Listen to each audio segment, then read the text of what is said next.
Bien, a continuación también es un placer, como ya dije antes, presentarles al secretario de Estado para la Unión Europea, Juan González Barba, que va a tomar la palabra en segundo lugar. Cuando quieras, secretario de Estado. Gracias por esta invitación al movimiento europeo y aprovecho para saludar al resto de los participantes, de los ponentes. No conocía a Eva, a Matías cuando estuve visitando a tu comisaria, a la comisaria Suiza, creo que no nos vimos, fue al principio al final de la primera ola, cuando se pudo viajar por primera vez a Bruselas, allá por mayo me parece que fue, y también aprovecho para saludar a Isabel y a Guiomar y, por supuesto, al resto de los participantes que están online. Para mí, el movimiento internacional europeo representa un referente clarísimo para los de mi generación. Digamos, no teníamos los referentes europeístas que tienen ya los jóvenes de hoy día, que tienen o que saben de 3 presidentes españoles del Parlamento Europeo, de muchos comisarios europeos, de 2 altos representantes, o sea que tienen ya un bagaje de nombres europeos, de nombres españoles, de ilustres nombres españoles que han servido en la cúspide de las instituciones. Para mí, digo, el movimiento europeo, uno de cuyos fundadores había sido precisamente Salvador de Madariaga y que fundó el Consejo Español del Movimiento Europeo, y precisamente cuando estuve la semana pasada de visita en París, fui un momento a ver la lápida que conmemora ese momento fundacional en el que hoy es el Instituto Cervantes de París. Pues como digo, Salvador de Madariaga y José Ortega y Gasset para mí eran los 2 nombres de referencia inspiradores de lo que tenía que ser el proyecto europeísta español y que desde el año 86 se ha convertido en la otra identidad española, porque es incomprensible, y menos hoy día, entender quiénes somos como españoles sin tratar de entender y contribuir, porque las 2 cosas son necesarias al proyecto europeo. Esta conferencia supone una oportunidad única para que la sociedad civil, la organizada y la no organizada, tenga la oportunidad de transmitir directamente a los órganos rectores de la conferencia y también a los participantes en la conferencia en cualquier capacidad, desde luego a nosotros, a la Secretaría de Estado de la Unión Europea, al Gobierno español, en tanto que miembros del Consejo de Ministros y del Consejo Europeo, una de las instituciones, pues estaremos encantados de recibir todo tipo de ideas, y también los parlamentos nacionales van a tener un papel, y cualquier tipo de sugerencia que se transmita también a su través será, por supuesto, muy bien recibida, porque en el fondo, si tiene sentido una conferencia de este tipo, es para intentar pulsar el sentimiento de la sociedad, de la ciudadanía europea, de qué desea, de qué fallos cree que se tienen que intentar evitar, de qué objetivos, además de los que ya están sobre la mesa, se pueden intentar alcanzar. Y a mí me gustaría hacer una breve presentación de lo que yo creo que podría ser una contribución de la sociedad civil y de las instituciones españolas muy significativa a la conferencia. Por lo que yo percibo, y no es la posición del gobierno español, pero diría que es la posición mayoritaria de los gobiernos que participan en el Consejo de Ministros, es que no hay apetito realmente para que de resultas de esta conferencia se convoque una convención y luego una conferencia intergubernamental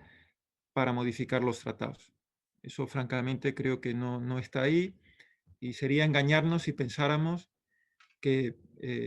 ese iba a ser el objetivo principal de la conferencia. Nada se debe descartar, y desde luego lo que sí es importante es que las ideas que cuajen, aunque digamos que inmediatamente no se dé la situación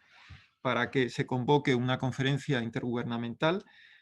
esas ideas quedan ahí y en el futuro se hará. Y desde luego en el futuro, como habrá nuevas adhesiones, porque está el proceso de adhesión en los Balcanes occidentales en marcha. Simplemente nuevos tratados de adhesión son una oportunidad también para introducir reformas en los tratados. Eso por una parte. Por otra parte, al no haberse conseguido un solo nombre para que presidiera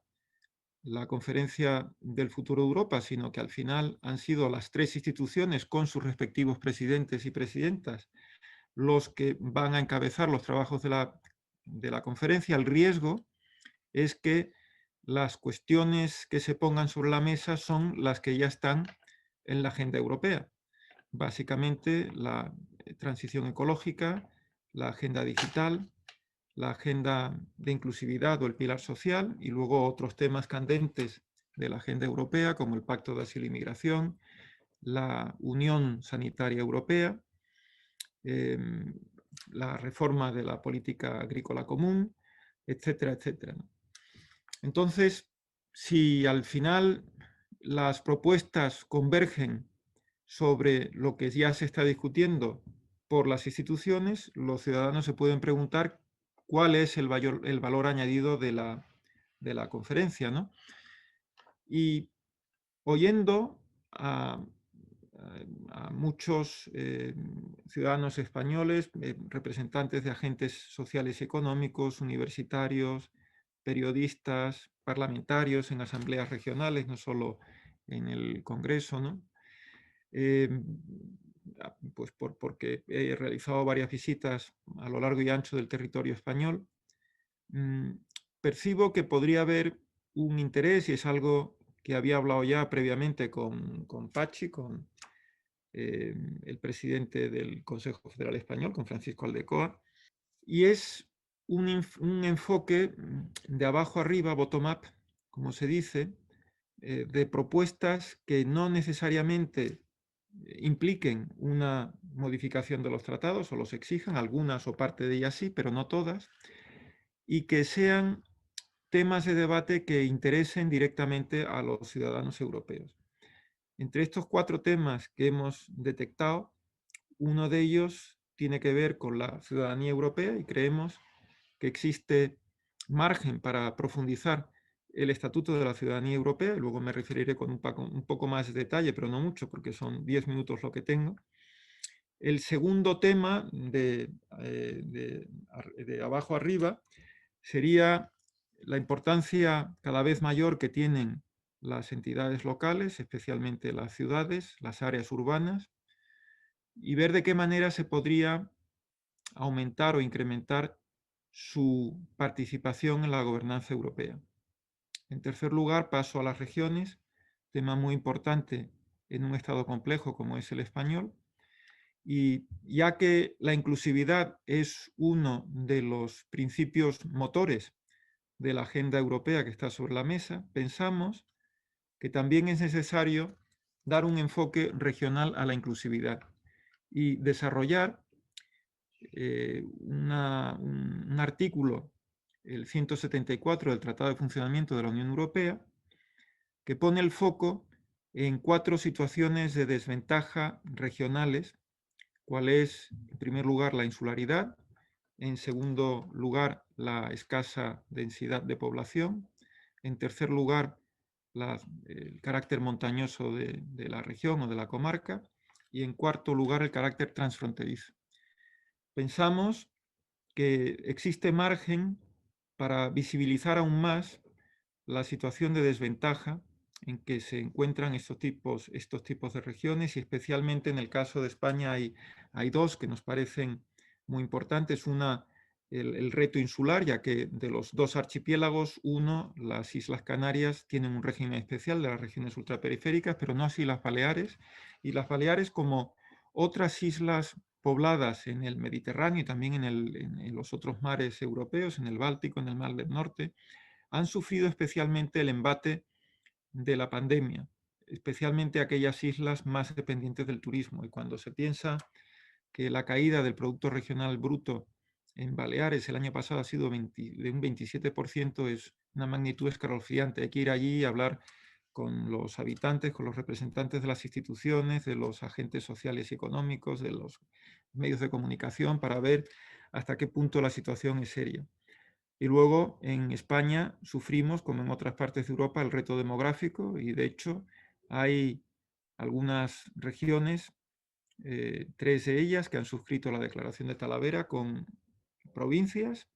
Estoy pensando en el caso de Soria, en el caso de Teruel, que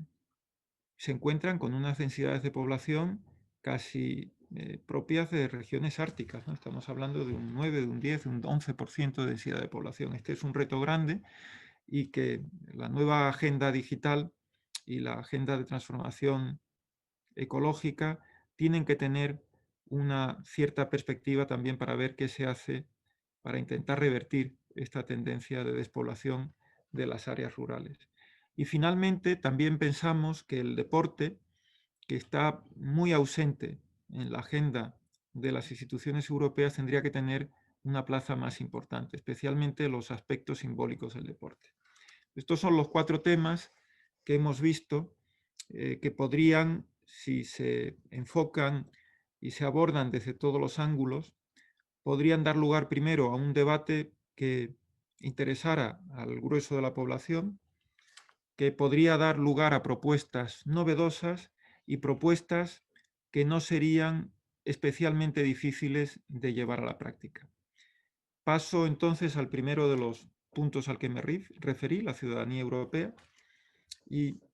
pensamos que en este proyecto europeo el enfoque de arriba abajo se vio los límites que tenía con la Convención y la elaboración de la Constitución Europea, que aunque tuvo una trascendencia muy grande y de hecho parte de sus logros quedaron recogidos en el Tratado de Lisboa, sin embargo, de alguna manera fue un debate que se produjo